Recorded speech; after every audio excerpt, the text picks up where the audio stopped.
Excuse me, Wyclef. My hand was like that. Yo, peace, my brother. Let me get a shot of Back to the Future. Back to the Future. All right, bro, ready? Let me know when you're ready. What's up, y'all? This is your boy Wyclef Jean. It's all about Back to the Future. Rap! Peace, man. Thank you. Peace and love. Good luck. Wait. The shutter's not open. How do I open it? Thank you. All right. 1, 2, 3. There we go. Thank you. Did it open this time? Here we go.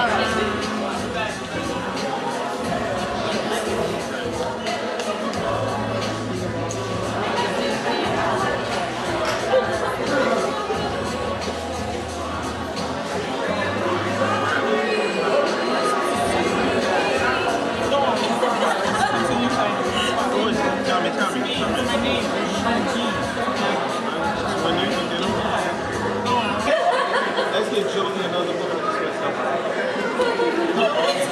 Damn, I hear they're going to do that. Wait for your book, Joey. Stuff like that always happens to you, huh? Let's get Joey another book, please. I just messed up a book. Please, get another book. I just messed up a book.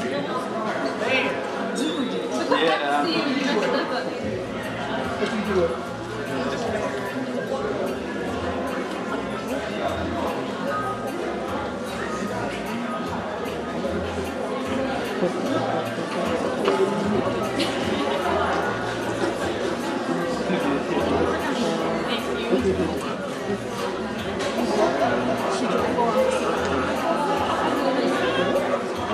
y'all coordinate.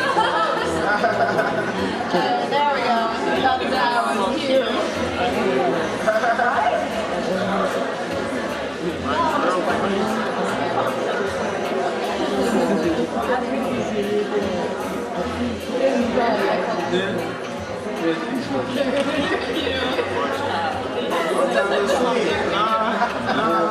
Don't forget your phone. Thank you.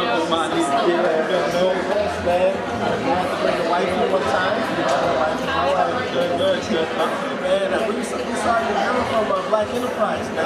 Yeah, man, she got my wife is shy, dude. She got my wife to dance on stage. Dude, that was huge, man. I'm blessed, man. I've been doing a lot of work. Learning about Japan. I go back to Haiti, take some clothes, take some food, some love. I mean, absolutely. Yeah. Is this I've been hitting you up, man. I've been hitting you up, but is this the right number? I'm put all these clothes right now. So you got a special. Smart guy, brother. He's gonna be like a congressman. Hey, you know, I'm gonna do it for our people, man. You gotta get the princess in there, Clap.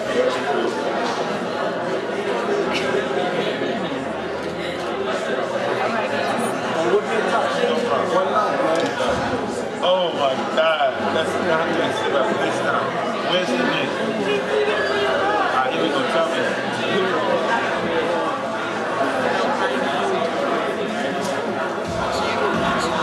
Together or something? Okay, now tell me.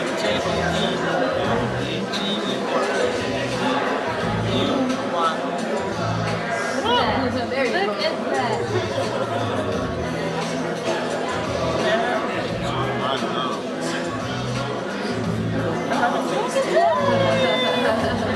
Alright, come on, very special picture. 1, 2, 3. Alright. Thank you. Thank you so much. I'm on my like food Pleasure to meet you.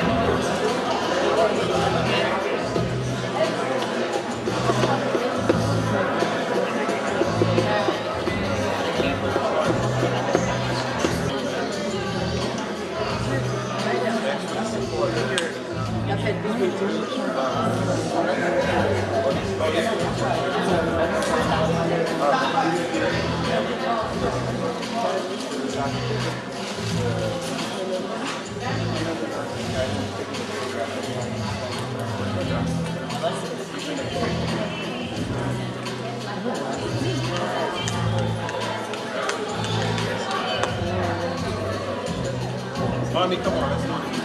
Somebody listen.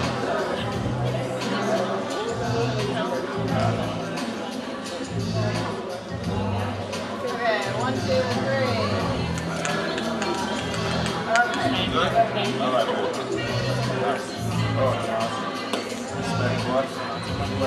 Don't go white. Don't go white. Much love.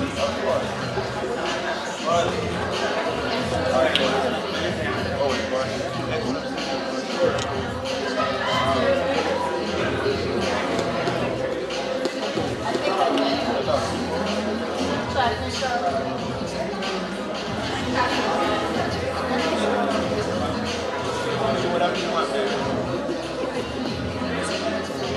I got energy to see my daughter. Doesn't sleep. I gotta do that all the time.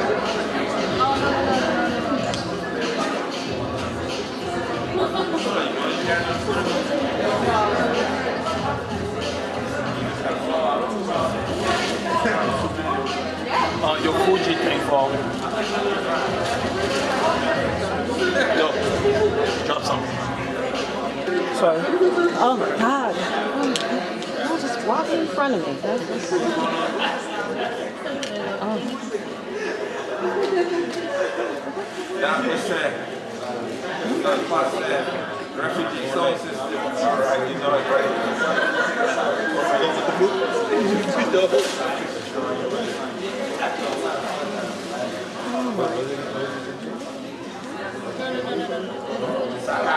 Oh, okay. We're all doing it.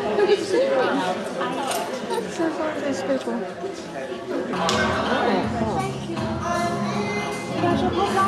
I make sure you get that one. Look, mate.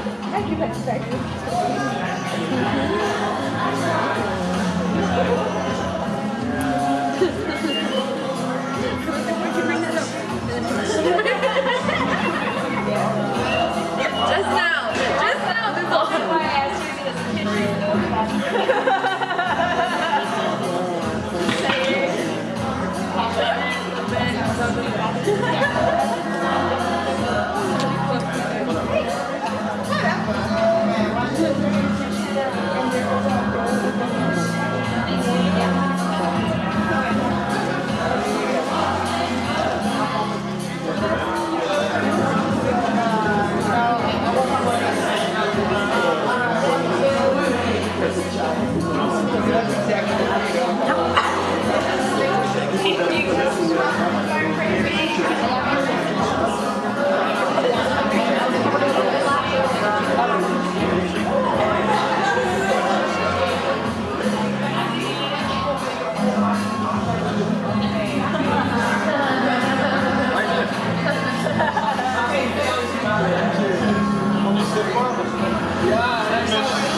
to get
I understand.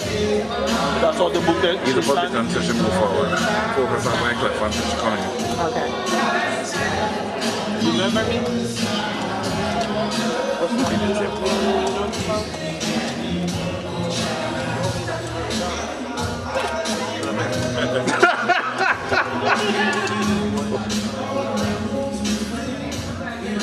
Oh my goodness. Oh man, she got the straight up. Excuse me. Yeah, I'm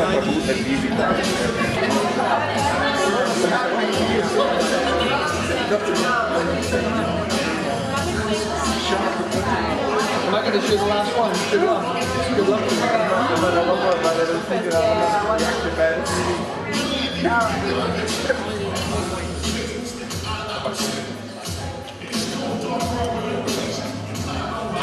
Hey, someone please call 911. Yeah. Tell them I just got shot down, and the bullets in my heart, and it's piercing through my soul. Feel my body getting cold. Yeah. Someone please, 911. Would you do that for me? Please tell them I just got shot, and the bullets in my heart, and it's piercing through my soul. Feel my body getting cold.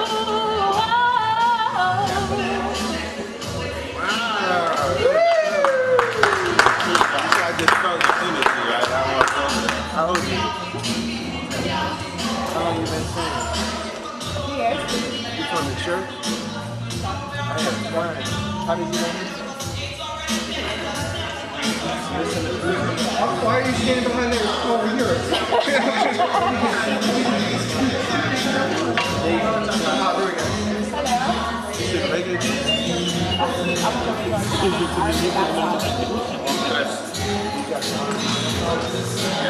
Jason, you're riding with us, right? Yes, okay. We met before, yo. You sound tough, like on these stuff. Yeah.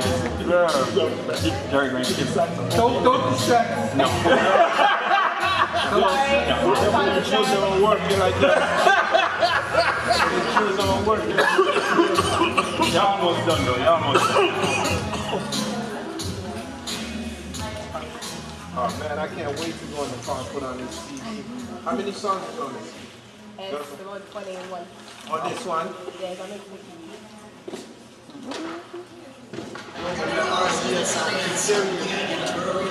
Boy, Jamaica got that gift too. You know it. Saying, like you Jamaican, you cheating. Now you Jamaican, you cheating in two things: music and in running.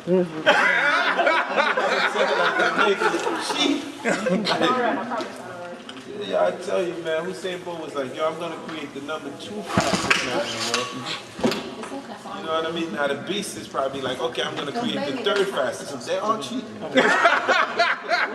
Nobody else gonna win for the next 100 years.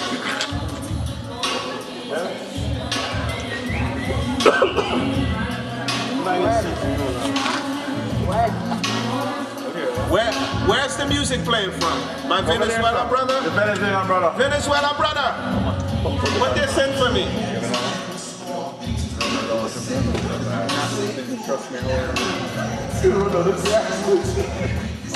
No, I don't like Chef.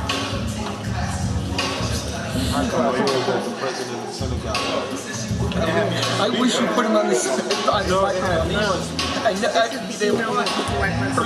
Person told me after.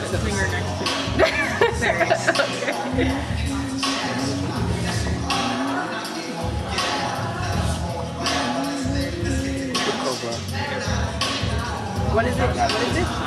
This is just for us doing events and everything about your stuff. But events and what's going on and everything. Okay.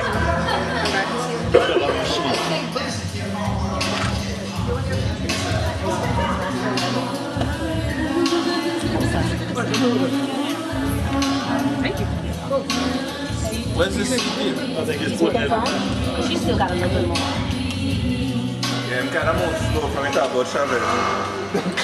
Let me talk about what? Microphone. You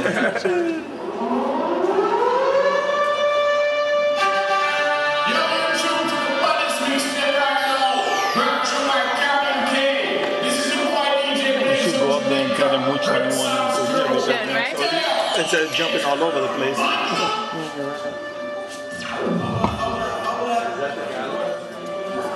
Of course it is. Very nice.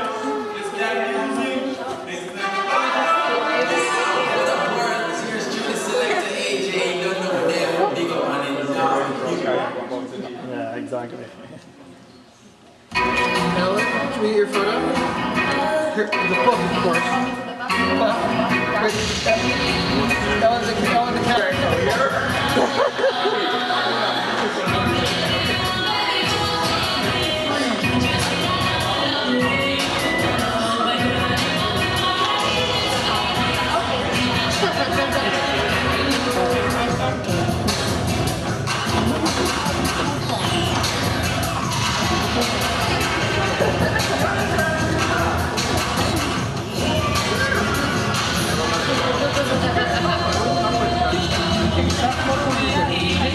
Yeah, 1, 2, 3, one more. I know, I was gonna take a picture of you.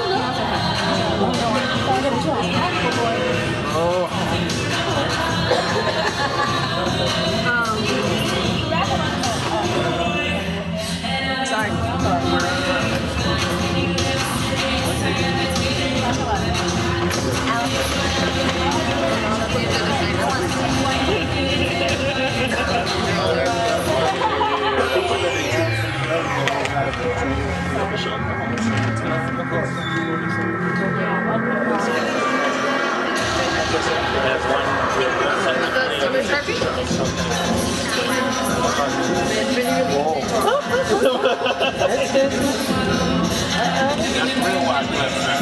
I know.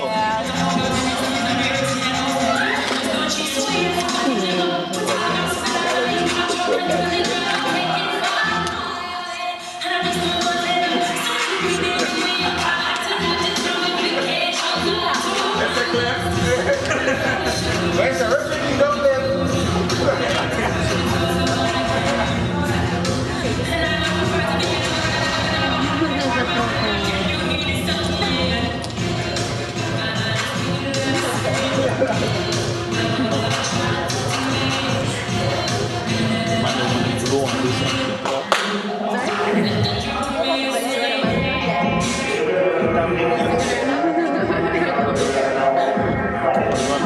Feeling it.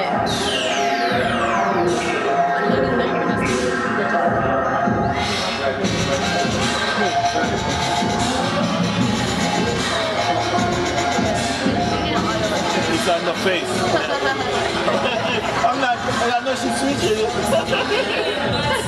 You didn't have the iPhone.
Alberta. Hannah has a.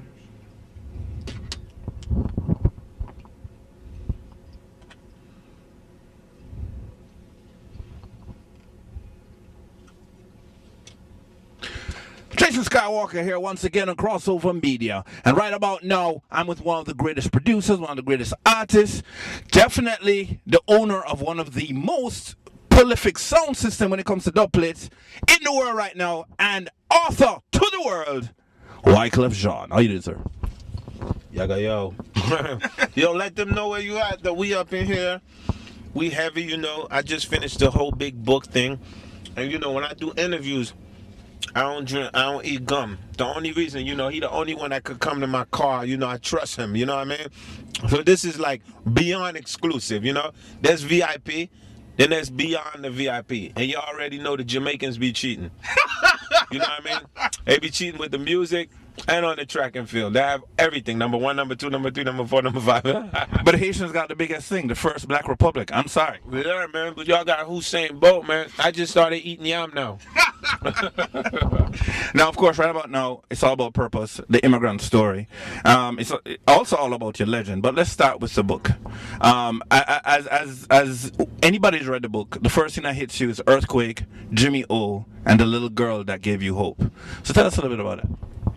I mean, the book is basically, my first book is a memoir. And it's a story. It starts off with, because a lot of people seen Haiti in the news, but I give you a first-hand when I land 24 hours. And that chapter is called The Invisible Man. So to be in my country at that time and to be standing in the middle of the rubble and to be invisible where no one sees me shows you how it went down.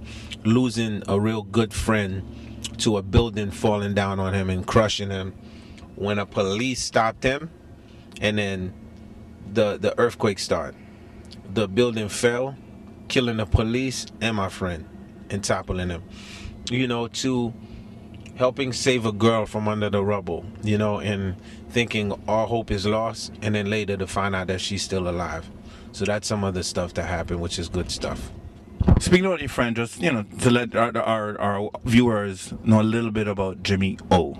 I mean, Jimmy O was a kid, that when I went to Haiti in the time after Aristide, they took him out the country. There was a high level population of gangs. And, and Jimmy O was one of them kids that, he was a very tough kid, and it could have went either way for him. And what I did was I introduced him through my foundation at the time, Yele Haiti, because he was a rapper. And I said, you can use that as an alternative. And I got Jimmy O a visa. You know what I'm saying? I was like, as long as y'all gonna put the guns down, I'm gonna work with y'all. And actually, Jimmy O was like the first like Haitian hip hop Creole that got a blur mention in Rolling Stone magazine. Right. And also he did a record with The Game. When Jimmy O went to LA, Hollywood producers wanted to already work with him because of his look and of his vibe. They was like, yo, we need you for film. So that was just one sprinkle, taking a kid out of the island, getting him a visa, and just giving them that visibility and that chance. And that's what I think all island kids need. You just need that one chance. That one chance, yeah. That's a real talk. Yeah. Now, does that mean there's going to be some unreleased Jimmy O stuff that you might be putting out there? I mean, definitely, there's a lot of good Jimmy O stuff that we feel that the world should at least hear. Right now, not only do we have the book, but we have the ebook too. And in the ebook, we have like 5 songs, because certain people don't like to read. Certain people like to hear it, and somebody reading it for them and they hearing it. Right. So we have the ebook too, so you can get Purpose online, the ebook. And when you're traveling, just chilling on the block, I drink a Guinness or something, say, yo, let me see what Wyclef about, and you just put on your headphones. And we have music that goes with the ebook too. Hot. Now, you also talk about you growing up. You left Haiti when you were around 9, but you gave us a little picture of living in Haiti before 9. Give the viewers a little taste of that. I mean, for me, that's like when I went to Jamaica back in the days and I checked Movado, Cassava Peace, you know what I mean? And, or like I remember, like roaming town, different places with Buju Banton, just, I don't see no difference with Haiti and Jamaica, like the start of my book, it's not only a Haitian story, it's a Caribbean story. Right. The fact of being born in a situation where, we don't have electricity, our electricity is the sun. The fact sometimes you so poor, you rely to eating dirt on the floor, Right. And but somehow every month or every 2 months, grandma would always find a way to provide that Sunday meal. When a goat, get cut, you're so happy, the goat getting cooked, that rice and beans, you get that once in a while, and how much you appreciate that, and the idea though of us from the Caribbean, no matter how poor we are, man, that one uniform, you have to go to school with that uniform. Right.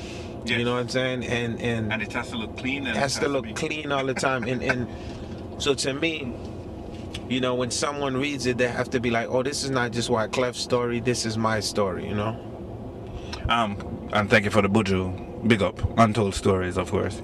Now, was there a beginning inkling? You mentioned when you were about to leave that you and your brother knew you had to come back to Haiti.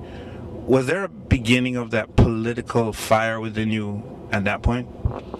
Political fire for me really is from my Uncle Ray Joseph, who was the ambassador for Haiti to the U.S. at the time.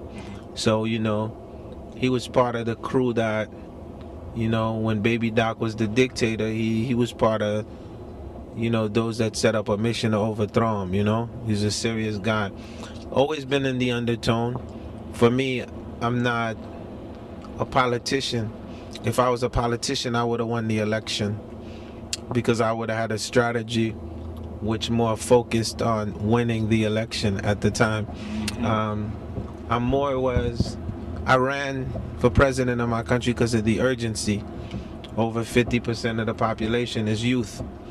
And I felt coming from there, you know, you would need a leader that understood the youth and could make sure that they part of the world agenda and where Haiti can go in the future. Right. And to energize the diaspora that's outside of Haiti and to get them to want to engage back in their country. That's why I ran.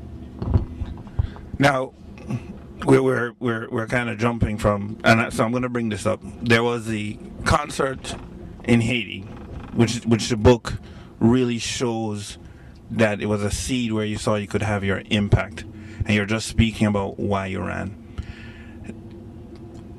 I know that you've mentioned in this interview that the other books coming up will talk about you as a president, but where can you see the direction of Haiti going, and even politically the Caribbean going, with the causes that you're trying to do?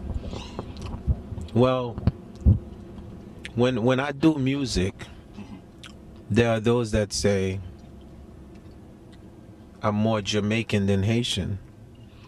And they probably say that for reasons that they don't know. They're probably not aware that Boukman was a Jamaican that left Haiti, that left Jamaica at a young age, went to Haiti.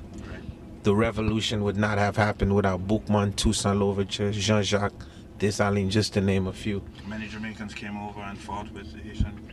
Yeah, so that means for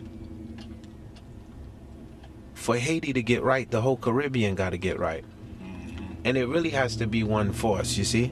Because just take like the rice trade, for example, or take agriculture. That's not just a Haiti problem. Right. That's an entire Caribbean problem. And I think, you know, at times CARICOM did extend themselves to Haiti and in different forms. But I feel that moving forward, you know, it's going to take like the youth of Jamaica to speak up, the youth of Guyana, the youth of Trinidad, the DR, Puerto Rico to say, yo, and talk to the politicians, rally, say, yo, y'all got to do something for these people. Because if Haiti gets better, the entire Caribbean get better. Remember that. Well, that's the first Black Republic. That makes sense. Yeah. All right, let's go back to Wyclef. Come to America. You know, you're up in the cold. What was your first thoughts that you remember when you came to the United States? I had to get a bomber. You know what I mean? Bubble goose. You know what I mean? So, I mean, for me, my thoughts is culture shock. You go from one extreme to the next. Unlike Jamaica, when you came, it was a little easier with the language because it was English. Right. But for me, coming, it was a French colony. Right. So I didn't speak no English. Right. You know what I'm saying? So it was definitely culture shock, and it was hard in the beginning trying to adjust and fit in, you know? Now, you in the talk you just had, you told us about battling was one of your ways of fitting in. Describe for us and give us an idea of you battling in high school. I mean, it's sort of like a DJ toasting, you know what I mean? The whole thing just comes from, you know, like when two DJs are going at each other, and that whole culture is from reggae, you know what I'm saying to you? I remember my first sound tape and the first speed, My first sound tape I heard was Stone Love. You know what I'm saying? Yeah, I heard Stone Love, and I heard Saxon, and I remember the first speed rap that I had to learn. The German me call Mr. Bank me walk on street me walk on full right and dance mic come to me it pan table se pass to black me brown me black rhythm just spine me back solar rock a reggae chat jack on a buck on the top of the bottom maybe it's a trouble top electricity, you know, like you had to like so I had just loved the music and the culture and just wanted to be part of it, you know. Yeah. And where, how were you being? You said the tape, but how else were you being exposed? Were sound systems in your area and so on? Well, I mean, for me, the reggae really, I studied the reggae with the tape because once, like, you know, you get up on Stone Love, then you start getting interested in what is this sound, you know, then you start listening to Saxon, you know what I mean? And then, You ever got to Jaro? of course, you have to get to all the sounds, you know, because you're learning. And then then you start to understand that DJs come from the sounds. So whether if it's super cat or different, so the same way like hip hop, you know, so all these hip hoppers were coming from different DJs, you know what I mean? Right. So interesting, definitely. Now, we move forward, and of course, in the book at this point, we start talking about you getting into music, and you and Praz working together. You know, tell us a little bit about it. Well, I mean, for me, you know, the Fugees, Praz, Lauren, the whole crew, just really to me, it's a Cinderella story. You know, it's like, you know, the end of high school and catching a vibe in the studio, not knowing what you have because you're more just doing it for the fun and for the revolution of it. The Fugees is short for refugees. We always wanted to be militant and always wanted to speak from the very beginning. I always tell people, if you want to know what a group is about or individuals about, listen to the first CD. Take all the lyrics and break down that content. So it wasn't like the Fugees was a group that was, you know, came and talking about sex and all that stuff, and then we said, no, we gonna just flip it and be conscious, you know what I mean? Right. The Fugees came in very militant, you know what I mean, talking about issues like the Ku Klux Klan, you know, better watch out, this is a new breed of youth that's not going for it. We talked about political issues, on how Haitians were getting stereotyped, mistreated, you know. So to go from there, you never in your mind think that you're gonna end up being the biggest, one of the hip hop biggest group of the century, you know. You don't think of that. So for us to go from there and to actually do music and see the impact that the music can have, you know, and you know, it was a tough stuff because even like when I sang No Woman No Cry, I mean, this is like blasphemy in the Jamaican world for you know, a hip hop group to out of nowhere and they hit. But it's sort of like, you know, when Steve Marley even heard it, you know, he's like, man, there's something going on with these kids. They're not regular, because it wasn't for us. Like, we wasn't doing No Woman No Cry because, you know, we was trying to sell records. We was doing No Woman No Cry because we love like Bob Marley, and we really did, and we really do, and we just felt like that had to be mixed in a hip hop form, you know, because we wanted it to keep living. Well, let me tell you, the interesting thing is, back in Jamaica, because I was still in Jamaica at the time when you did that, we didn't look at it as blasphemous, and I'll tell you why. You did a dub plate for King Addies before that. King Addies used to be number 10, and now Addies. And that let us know you had a respect for the culture. So I'm here to tell you, no hip hop crew had ever done it before, but you did it right. So props to you. I mean, for us, it's really, I mean, we West Indian, you know what I'm saying? So the dub play a heavy part. I mean, actually, funny thing, I was in the studio the other day with Diplo from Major Lazer. You know, Diplo doing a lot of big tunes. Right. Like, he's one of the biggest producers, the whole Major Lazer crew. Man, and they sitting in the studio, and them I do record for Bruno Mars, all type big record. We are talk about dub plate. You know what I'm saying? So it's dope when you see people like that understand the dub culture. Then it makes them dangerous, because when they go do a record, they understand the hood, right, and they understand the pop side of it. You know what I mean? Well, I'm glad you brought that up, because as I said in our radio interview last week, I was at that Reggae Sumfest concert, and I'm here to tell you, dog, you know, let me frame it for you guys. This dude at Reggae Sumfest, he climbs up on a rafter. Now, night before Elephant Man went halfway up, this dude went 3/4 way up, and he says, "Sumfest, Montego Bay. My DJ gonna play this dub plate. If this place doesn't go crazy, I'm gonna jump off and kill myself." Now, I'm a sound man. So when you said that, I was like, okay, let's see if you really live up to what you said. This dude played a dub plate that every sound system wanted and nobody had, not even Stone Love.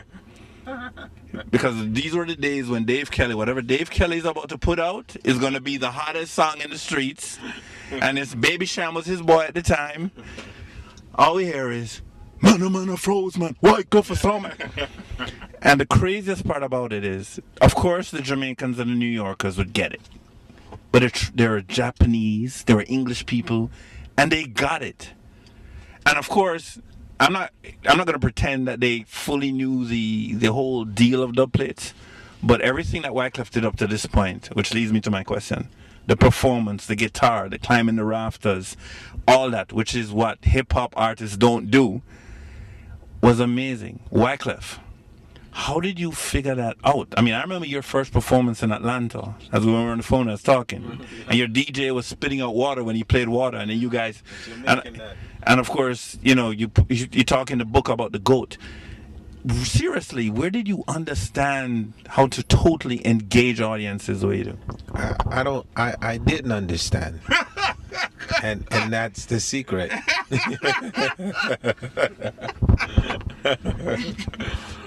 I mean, that's the secret, man. I didn't understand. I just did. It's really no format to feeling and to expression. We love culture. We try to learn it as much as we can. So to your point, when it comes to yard culture, Jamaican culture, people was try to play the reggae. I was like, unless you understand sound system, you wasting your time here. And so to be at a young age and to discover, it's called a love of music, Right. Like, there's kids out there that got so much love for music that they're gonna try to figure out, all the parts. And then I'm a church kid, so I think coming from the church plays an important role in what I do, naturally, because you in the church and you have your guitar, and even when you run out of songs on the hymn book, you have to start make up some tune, Right. for the congregation, and I think that had a lot to do with it, All right, speaking of the church, of course, in the book we learn your father was a serious Nazarene preacher and definitely did his thing. He held down the church as anyone could, and your grandfather was a voodoo priest. Your father rebelled against your grandfather to become a Christian preacher, and you rebelled against your father to become a hip-hop artist. And during that rebellion, Uncle Ray looked out for you, Ray Joseph. Now tell me something. How are you going to handle if your daughter decides to rebel against you? I mean, if she 9 times out of 10, she will. That's just the way the cycle go, But we very straight up, honest with each other. She's 7. She has a lot of opinions, and all I could do is listen. She already told me she was a better rapper than me, and she kicking a freestyle, and I just gotta let her grow. You know what I mean? Yeah. Speaking, I brought up Uncle Ray, who of course had a experience of politics before you did. Do you guys, especially since you ran for president, you guys sit down and talk about this? And how did that conversation go? I mean, that's my uncle. I ran against him. You know what I mean? And politics could be a vicious cycle, But that was my uncle first. Always be my uncle. Afterwards, we still talk. Made up, you know what I'm saying? But around the politics time, it was crazy, cause for a nephew to run against his uncle in a race for president, In front of everybody y'all know. Some crazy stuff. Cause certain people told me, no man, you have to support your uncle, just and I felt he's very strong. It's just at the time I felt my calling was to represent for the youth of the country. Now let's go back to the book. Purpose, immigrant story. There's a huge raging debate about immigration right now. You think your book is going to have any impact on that? And if so, how? I mean, well, within the immigration law that's in my book, you know, it was the fact that back in the days in America, you know, if you had a child here, they became an automatic citizen. This is the law that allowed me to benefit today. But like I was telling you, since 911, the immigration laws change, you know, and if we really want to get something passed through immigration, we can't let them keep separating the Mexicans, the Cubans, the Haitians, and then, you know, we all are going to Congress separately. Even when we do different groups, the groups are not turning out in millions, you know. So I think we need to form one coalition and show up in millions for the laws that we want passed. Now, I know I got to wrap this up because we're coming close to your next appointment. So, if there is one thing that you want your fans to understand, we're looking at music, your causes, your career, so on, what would that be? I mean, really, I always want the youth to understand anything that they want to be, they can be that. And a lot of people tell you, you know, whatever you dream, you could make come true. But when you're in the ghetto, there's no such thing. Don't just let a man tell you dream. That's what the preacher man I say, you dream, you know, and wake up. The idea is to wake up from your dream, and to make it a reality, you have to be active and you have to keep pushing for your opportunities. Is refugee sound system going to be in the world clash? Well, I mean, you know, big up to Sean Meadows, Gaddafi, the whole crew that, you know what I'm saying to you. And, you know, they still training, you know what I mean? It's a big sound, and for me to show up in a clash, you see, it's a lot of preparation to be done. That's like showing up like for the Olympics, right. You know what I'm saying? Right. So you can't show up with a half a foot. but you got Kenny Rogers and Michael Jackson and Whitney Houston double. I mean, I'm saying. No, man, me have some new ones too, and me always ready for the clash still, you know. And last but not least, refugees reunion. I mean, you know, in America, they have a term, never say never. Good, love, honor, respect. Respect. Wyclef, crossover media, yeah. Big respect. Always. Sapa say, right? I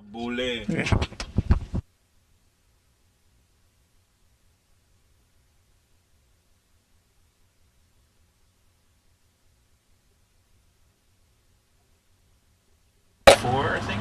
She's a problem. Good problem. Yeah, that's only a problem. Music is only a good problem. What's a good way for me to link you both video-wise and Camille send you stuff and all that? I want to hear everything through Jerry. Okay. I want to hear everything. Good. Jerry, big respect. Thank you very much. Everything, baby. Thanks, guys. Alan, nice meeting you. Oh, okay. I hope the light wasn't too bright for everybody. I apologize. So what's happening? You taking you back? What are we doing? Yeah, that's what you said, right? Is that cool?